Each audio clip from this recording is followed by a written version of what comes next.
Okay, Yes, sir. Now let us start today's class. समझिएगा जरा ध्यान से एक एक करके। फर्स्ट क्वेश्चन है, ए और बी इंडिपेंडेंट इवेंट दे रखे हैं और उनकी प्रोबेबिलिटी दे रखी है। तो अगर इंडिपेंडेंट इवेंट होते हैं तो बेटा ए इंटरसेक्शन बी की प्रोबेबिलिटी किसके बराबर बताई दी? Probability of A into probability of B. तो दोनों का प्रोडक्ट कर दो, 3/5 इंटू 1/5। तो आपके पास कितना आ जाएगा? 3/25। इज दैट ओके बेटा? Please tell me now.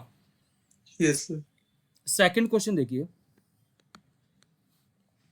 2 cards are drawn at random without replacement from a pack of 52 cards playing cards। 2 card इसमें से निकाले without replacement, both are black cards. अरे भाई दोनों ब्लैक कार्ड है, तो देखिए probability that both are black, इसका मतलब black in first row and black in second row. Is that okay बेटा?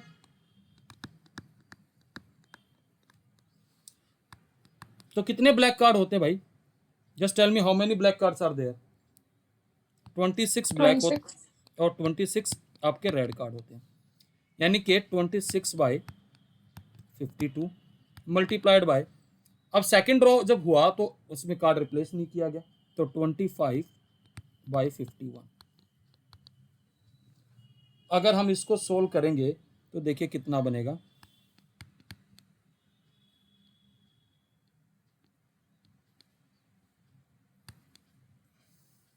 यहाँ आ जाएगा 4 और ये 2, तो हमारे पास आ जाएगा 25/102।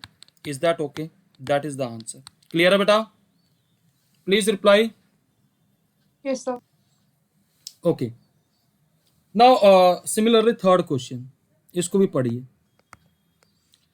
A box of oranges is inspected by examining the 3 randomly selected oranges drawn without replacement.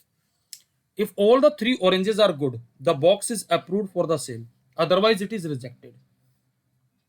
Find the probability that a box containing 15 oranges, उसमें से जो गुड क्वालिटी के ऑरेंजेस हैं दैट इज आर ऑफ 12, और जो बैड क्वालिटी है वो 3 है।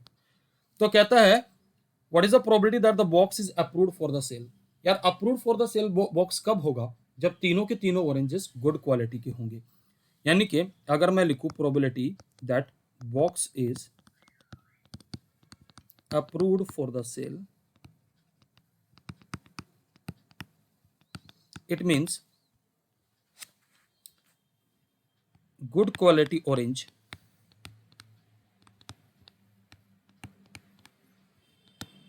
in first and second and third row, तीनों में ये आएगा।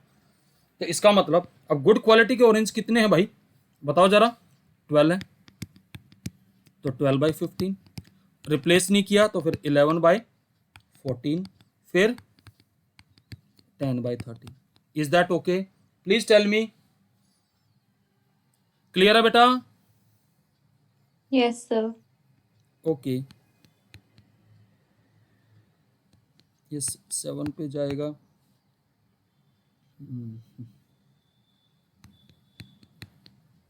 ये 5 पे जाएगा, फिर ये 2 पे जाएगा, तो हमारे पास आ जाएगा ये 44/91।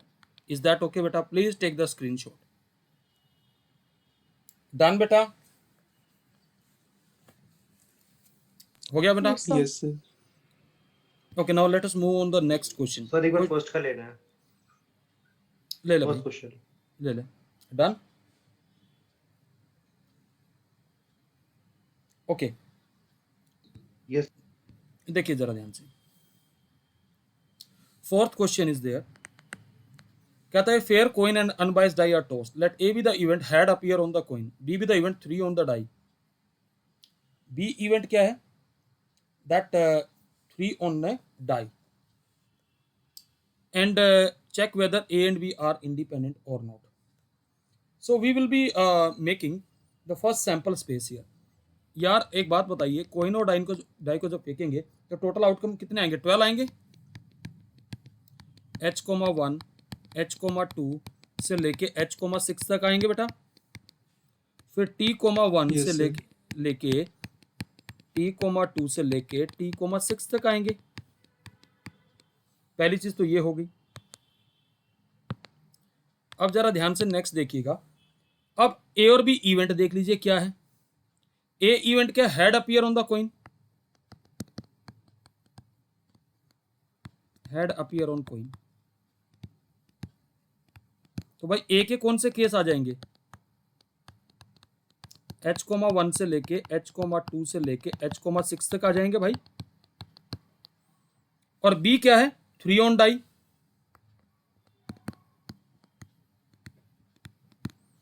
तो बी के क्या केस बनेंगे? एक तो H,3 और एक T,3, यही बनेंगे। अब मुझे बताइए what is probability of A? 6/12, 1/2। What is probability of B? Can you tell me what is probability of B? 2/12, 1/6.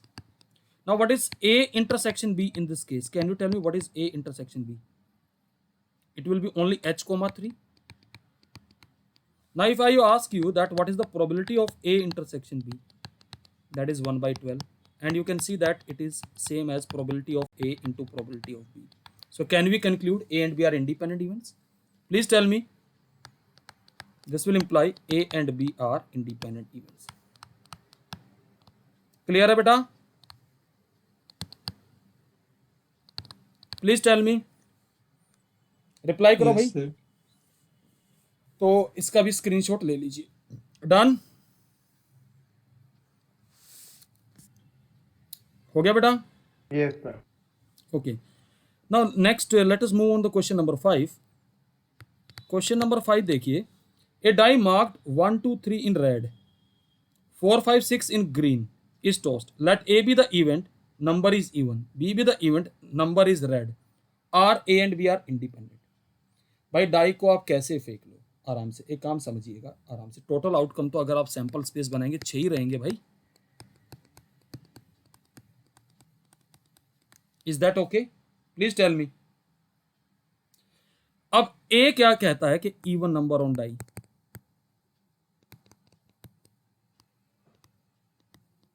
Please tell मी।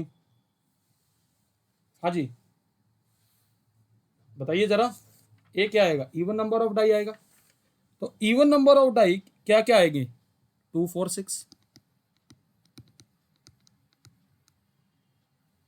तो इस ए का प्रोबेबिलिटी कितना आ गया? 3/6, 1/2 आ गया। अब बी इवेंट क्या है इसमें? Number is red.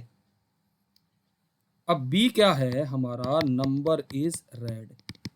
अब जरा ध्यान से देखिए, रेड के लिए हमने क्या असाइन किया है? 1, 2, 3। Are you getting it? Please tell me. Number is red के लिए हमने 1, 2, 3 असाइन किया है, तो कौन कौन से नंबर आएंगे? 1, 2, 3। तो what is probability of B? 3/6। ये भी 1/2 आ गया। What is A intersection B in this case? Can you tell me what is A intersection B? 2। 1/6. तो probability of A intersection B is 1/6, but which is not equal to probability of A into probability of B. So A and B are not independent. Therefore A and B are not independent. Clear है बेटा ये वाली बात? Please tell me. Yes, sir. Okay. 6 question बड़ा simple है। E and F event दे रखे, उनका probability दे रखा है, इंटरसेक्शन दे रखा है। तो he is asking are E and F are independent. तो ये तो इनका दोनों का प्रोडक्ट करके देखो भाई। 6 में तो सीधा सीधा इंडिपेंडेंट है ही नहीं। आप देखिए जरा ध्यान से। 6 में आप clearly you can say that probability of E into probability of F is not equal to probability of E intersection F. So they are not independent. Clear है बेटा? Yes, sir. तो इसका भी स्क्रीनशॉट ले लीजिए। ये आपके तीनों क्वेश्चन एक स्ट्रोक में आ गए। डन बेटा? हाँ जी, Yes, sir. Okay, let us move to the question number 7। ये देखिए, ये जो क्वेश्चन मैंने अभी यहाँ लिखे ये है 7, 8, 9, ये पूछे जा सकते हैं एग्जाम में, क्योंकि आपका जो पेपर बना है वो 1 मार्कर, 2 मार्कर और ये सब तरह के क्वेश्चन है, 3 मार्कर। तो please don't ignore any of the question. पहला क्वेश्चन है, given that A and B are such that A का प्रोबेबिलिटी दे रखा है, यूनियन का दे रखा है, प्रोबेबिलिटी ऑफ बी पी दे रखा है, find P if mutually exclusive दे रखा है। आराम से बात समझिएगा, क्या करेंगे यहाँ पर। आप जानते हैं कि अगर आपको याद हो, probability of A union B हम क्या पढ़ते थे, probability of A plus probability of B minus probability of A intersection B. और म्यूचुअली एक्सक्लूसिव है तो ए इंटरसेक्शन बी क्या आएगा, 5। मैं पहले की बात कर रहा हूं, तो probability of A intersection B तो 0 आ गया इस केस में। अब ए यूनियन बी का प्रोबेबिलिटी कितना दे रखा है, 3/5। ए का प्रोबेबिलिटी कितना दे रखा है, 1/2। बी का पी दे रखा है, तो सोल्व कर लेते हैं। तो पी हमारा आ जाएगा 3/5 minus 1/2, that is equal to 1/10। Is that okay बेटा, क्लियर है? Please tell me. दूसरे में इसने सेकंड केस में क्या कह रखा है, A and B are independent. यहां इंडिपेंडेंट इवेंट दे दिए गए हैं। इस बात का मतलब है कि probability of A intersection B equal to probability of A into probability of B. चलो अच्छी बात है, ये हमें दे रखा है।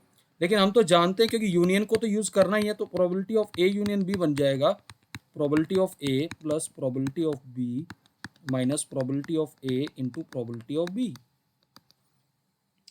तो वैल्यू डाल दीजिए, 3/5, ए का probability 1/2 plus P minus half P. तो 3/5 is equal to half plus half P बच जाएगा प्लस वाला। तो आपके पास आ जाएगा, देखिएगा जरा ध्यान से, p/2 is equal to 3/5 minus 1/2। If I simplify it, I will be having p/2 is equal to P is equal 1/10. to 1/5. तो p is equal to 1/5। Clear है बेटा? Please take the screenshot of 7th question.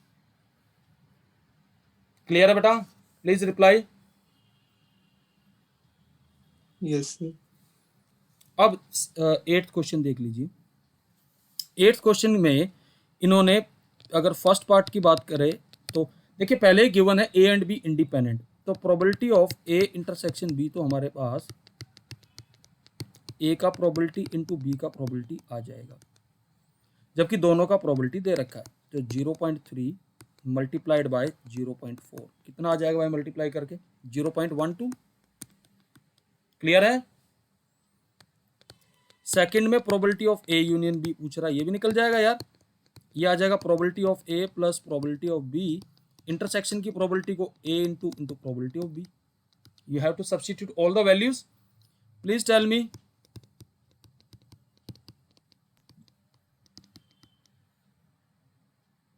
ये आपके पास आज 0.58.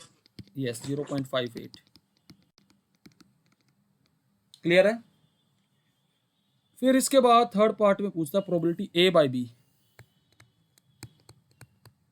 Probability A by B का formula है probability A intersection B upon probability of B. A intersection B आप already निकाल चुके पहले केस में 0.12 डिवाइड बाय बी का प्रोबेबिलिटी से करेंगे 0.4, तो कितना आ जाएगा, 0.3 आ जाएगा। Similarly probability B by A निकालोगे, A intersection B upon probability of A intersection B again 0.12 और ए का प्रोबेबिलिटी 0.3 तो 0.4। क्लियर है बेटा? Please reply. Yes, हाँ जी, sir. Yes, sir. इसका भी स्क्रीनशॉट ले लीजिए। डन बेटा? अब Yes, sir. देखिए 9th क्वेश्चन बहुत ही इंपॉर्टेंट क्वेश्चन है। इसने क्या पूछा है, A and B are two events. A का प्रोबेबिलिटी और एक बात देखिएगा जरा, इंटरेस्टिंग चीज इस क्वेश्चन में, इन्होंने इंडिपेंडेंट बताया नहीं लेकिन है। कैसे देखेंगे? ए का प्रोबेबिलिटी कितना दे रखा है 1/4, बी का प्रोबेबिलिटी कितना दे रखा है 1/2, ए इंटरसेक्शन बी का कितना दे रखा है 1/8। तो यार एक बात बताओ, ए और बी की प्रोबेबिलिटी का प्रोडक्ट इंटरसेक्शन के बराबर है या नहीं है? पहले तो मुझे ये बताइए। है। तो इंडिपेंडेंट तो अपने आप ही यहां पता पड़ गए, ठीक है। अब हमारे से क्या पूछा है? Probability of not a and not B. इस बात का मतलब क्या हुआ? नॉट का मतलब कॉम्प्लीमेंट, इंटरसेक्शन बी कॉम्प्लीमेंट। अब एक बात बताइए जरा ध्यान से, मैंने एक आर्टिकल कराया था जब ए और बी इंडिपेंडेंट है तो इनके कॉम्प्लीमेंट भी इंडिपेंडेंट होंगे। तो ये किसके बराबर आएगा? Probability of A complement into probability of B complement. किसके बराबर आ जाएगा? 1 minus probability of A into 1 minus probability of B. A का प्रोबेबिलिटी कितना है? 1 माइनस 1/4। तो यार 3/4 तो 3/8 आ जाएगा। Is that okay? क्लियर है सबको? Please tell me. यहाँ लिख देंगे। So, इस Yes, क्वेश्चन में हाँ इस क्वेश्चन में ऐसा नहीं कर सकते थे कि इसको हम पी ए इंटरसेक्शन बी, मतलब A intersection to B intersection की जगह पी ए यूनियन बी का होल कॉम्प्लीमेंट रख देते। कर सकते थे, पर लेकिन बेटे देखो यहाँ इमीडिएटली में हमारे वो बिल्कुल हो जाएगा। I am not denying the fact, मैं खाली एक ही चीज़ पे यहाँ स्ट्रेस दे रहा हूँ क्योंकि ये ऑब्जर्वेशन इमीडिएटली दिमाग में आ गई कि इंडिपेंडेंट है, तो वो फैक्ट हमने डायरेक्टली यूज कर लिया, तो कैलकुलेशन बिकम मच इजियर ना। ये देखिए ना, मैं इसमें फिर ये करता ना बेटा, मैं आपकी बात समझ रहा हूँ। आप इसको ए यूनियन बी का होल कॉम्प्लीमेंट करते हैं ना, तो उसको लिखते 1 minus probability of A union B, बिल्कुल हो जाता, सेम आंसर आता, कोई नो प्रॉब्लम, कर सकते हो। इसका स्क्रीनशॉट ले लीजिए। डन बेटा? हाँ जी, yes, sir. देखिए 10th क्वेश्चन। इवेंट ए और बी दे रखे जिनकी प्रोबेबिलिटी दे रखी है, और फिर उन्होंने नॉट ए और नॉट बी दे रखा है। हमें बताना है कि whether A and B are independent और नॉट। देख लेंगे भाई। अच्छा एक बात बताओ, जो इस लैंग्वेज का मतलब क्या जो यहाँ लिखी हुई है, can you explain me the language? और का मतलब क्या बताया मैंने? यूनियन। ये 1/4 है। अच्छा ये किसका कॉम्प्लीमेंट है बता सकते हो? Please tell me. A intersection B का complement. This will imply 1 minus, आप क्या लिखेंगे इसको? Probability of A intersection B is equal to 1/4। This will imply probability of A intersection B is 3/4, and I think it is not equal to probability of A into probability of B. So hence they are not independent. Is that okay? Please tell me. Yes sir. They are not independent. ये भी हो गया। Done? हाँ जी, Yes, sir. अगला देखिएगा 11th question. साफ साफ कह दिया गया है कि गिवन 2 इंडिपेंडेंट इवेंट और उनका प्रोबेबिलिटी दे रखा है। ओके 11th क्वेश्चन का अगर बात करें तो प्रोबेबिलिटी ए एंड बी का मतलब क्या है भाई? एंड का मतलब क्या होता है बताओगे जरा? What is the meaning? Intersection. Yes, तो यानी कि मैं इसको डायरेक्टली लिख लूंगा ए इंटरसेक्शन बी, और उसका मतलब है probability of A into probability of B. तो ए का प्रोबेबिलिटी कितना है? 0.3 मल्टीप्लाइड बाय 0.6। तो भाई मल्टीप्लाई करके कितना आ जाएगा? 0.18। क्लियर है वाली बात? दूसरे वाले पार्ट में हमारे से कहा गया है probability of A and not B. इस बात का अर्थ क्या है? Probability of A intersection B complement, और मैंने बताया था अगर इंडिपेंडेंट इवेंट होते हैं तो उनके कॉम्प्लीमेंट भी इंडिपेंडेंट होते हैं। तो ये किसके बराबर आ जाएगा? इज दैट ओके बेटा? Please tell me.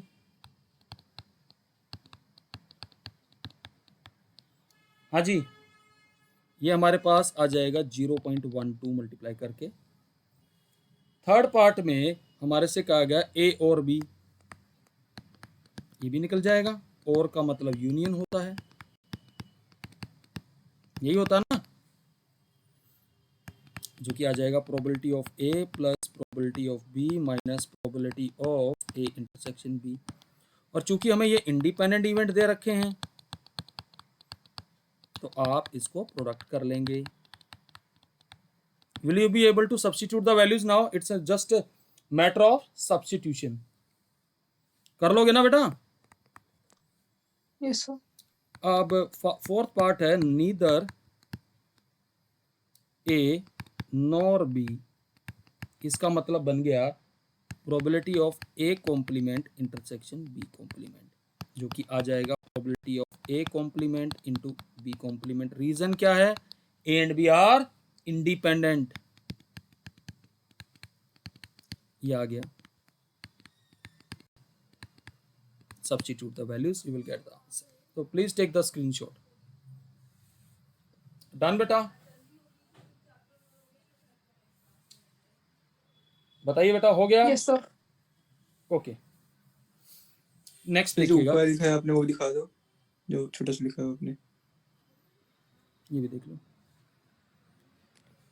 Okay, now see the 12th question. A die is tossed thrice. Find the probability of getting an odd number at least once. यार एक बात बताइएगा, बहुत आराम से एक बात समझाऊंगा आपको, समझना। It's a question of common sense, एक लाइन का क्वेश्चन है। जब डाई को आप रोल करते, एक बार रोल करते हैं, अगर मैं मान लिया odd number,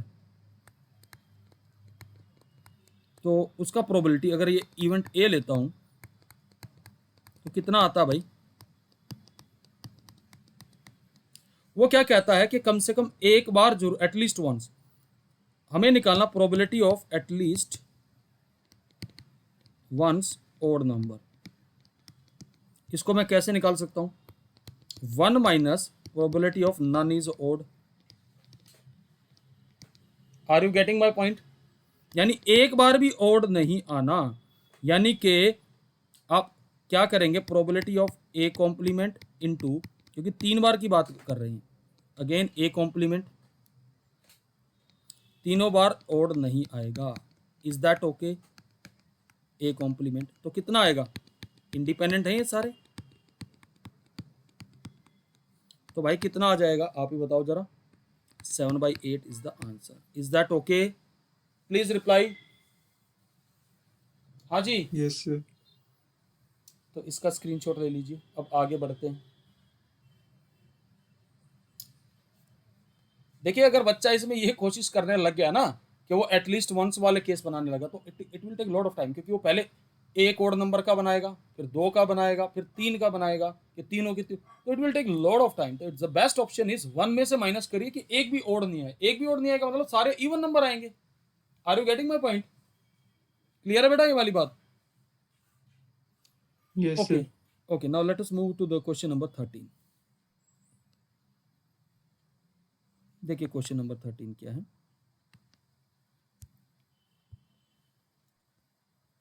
to balls are drawn at random with replacement. एक बात, एक इंटरेस्टिंग फैक्ट बता रहा हूं, थोड़ा सा एक रिव्यू दे रहा हूं, समझ लीजिएगा। There are 2 word, replacement and without replacement. मान लीजिए एक बैग है जिसमें 8 ब्लैक बॉल है एंड 2 रेड बॉल्स हैं। आराम से समझना, मैंने 2 बॉल निकाली एक एक करके विद रिप्लेसमेंट। मान लीजिए पहला ड्रॉ हुआ, फिर दूसरा ड्रॉ हुआ, तो पहले ड्रॉ में मुझे बताओ ब्लैक बॉल की प्रोबेबिलिटी क्या है? 8/10। दूसरे ड्रॉ में भी क्या आएगी बताएंगे जरा मुझे? 8/10 है। क्या ये प्रोबेबिलिटी चेंज हो रही है? नहीं हो रही। सिमिलरली अगर मैं रेड की निकालूं तो 2/10 और 2/10, this probability is not changing. It means whenever the word with replacement is there, so you take it that events are independent. So now let us start the problem. 2 balls are drawn at random with replacement from a box containing 10 black balls and 8 red balls. मैं 13th question की बात कर रहा हूं। ये कोई box है हमारे पास जिसमें 10 ब्लैक बॉल्स हैं और 8 रेड बॉल्स है, तो टोटल कितना आ गया भाई? 18 आ गया टोटल बॉल्स।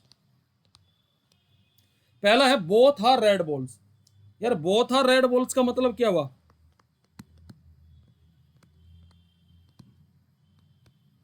यानी red in first and red in second, draw. तो रेड बॉल की प्रोबेबिलिटी कितनी है भाई? 8/18। Is that okay? Please tell me. Then next फिर वो भी कितनी आएगी? 8/18, that is 4/9 into 4/9। Answer is 16/81। Is that okay? Please tell me. बताओ जी। Yes, sir. Next is first ball is black and second is red. First ball क्या कहा है इसमें? Black. First black and second red. यार पहली black की probability कितनी आएगी? 10/18 10/18 into 8/18। Is that okay? Please tell me. बोलो भाई। ये हमारे पास आ sir. जाए 5/9 आ जाएगा और ये 4/9 आ जाएगा और I think it is 20/81। Is that okay बेटा? ओके। अब इसने अगला कहा one of them is black and other is red. ये इंटरेस्टिंग है। ये जो फर्स्ट पार्ट, ये सेकंड पार्ट, थर्ड पार्ट इसने कहा that probability that one of them is black. अब इसको थोड़ा आराम से समझना, यहां बच्चा गलती करता है। And other is red. पहली बात यार, इसने ये ऐसा भी तो हो सकता है पहले ब्लैक आ जाए फिर रेड आ जाए, या ऐसा भी तो हो सकता है पहले रेड आए फिर ब्लैक आए। Please tell me. ये बात क्लियर है सबको कि भाई इसने ड्रॉ तो स्पेसिफाई नहीं किया ना, इसने कहा वन ऑफ, एक ब्लैक होनी चाहिए एक रेड, तो भाई या तो पहले ड्रॉ में आएगी या दूसरे में आएगी। Are you getting this point? तो अब हम इसको ऐड कर देंगे। तो पहले रेड की प्रोबेबिलिटी कितनी थी जरा बताइएगा? What was the probability of red? 8/18 into 10/18 और का मतलब प्लस।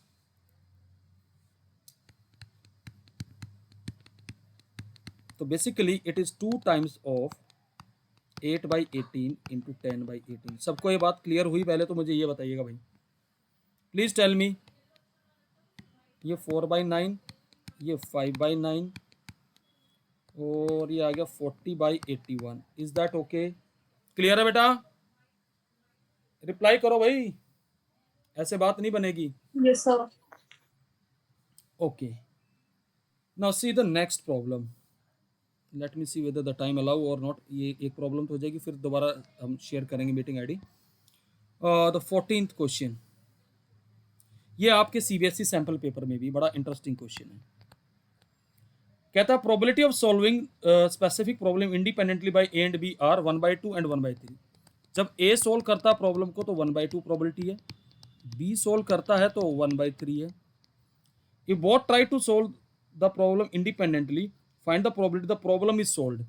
यार प्रॉब्लम कब सोल्व होगी? आराम से समझना। प्रोबेबिलिटी ऑफ प्रॉब्लम सोल्व्ड, हमें सॉल्यूशन से मतलब है। मान लो ऐसे कर दे कि ए ने सोल्व कर दी, बी ने नहीं करी, और बी ने सोल्व कर दी, ए ने सोल्व नहीं करी, और ए और बी दोनों सोल्व कर दे। Are you getting this point? इसका मतलब क्या है? Please tell me. क्लियर है वाली बात? और ये इंडिपेंडेंट इवेंट है, तो आप लिखेंगे probability of A, probability of B complement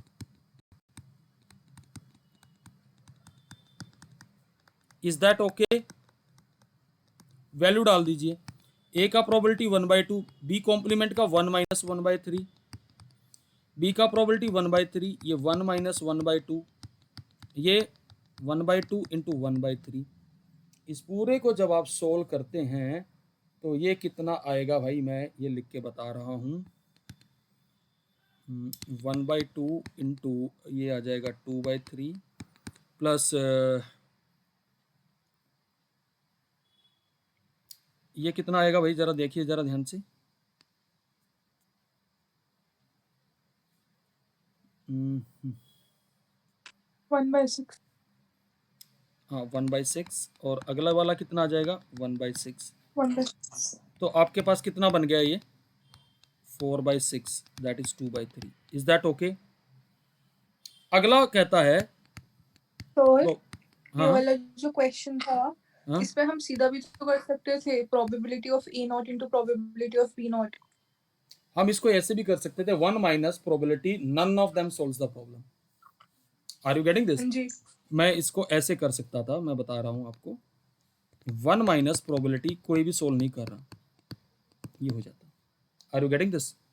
that is 1 minus probability of A complement into probability of B complement.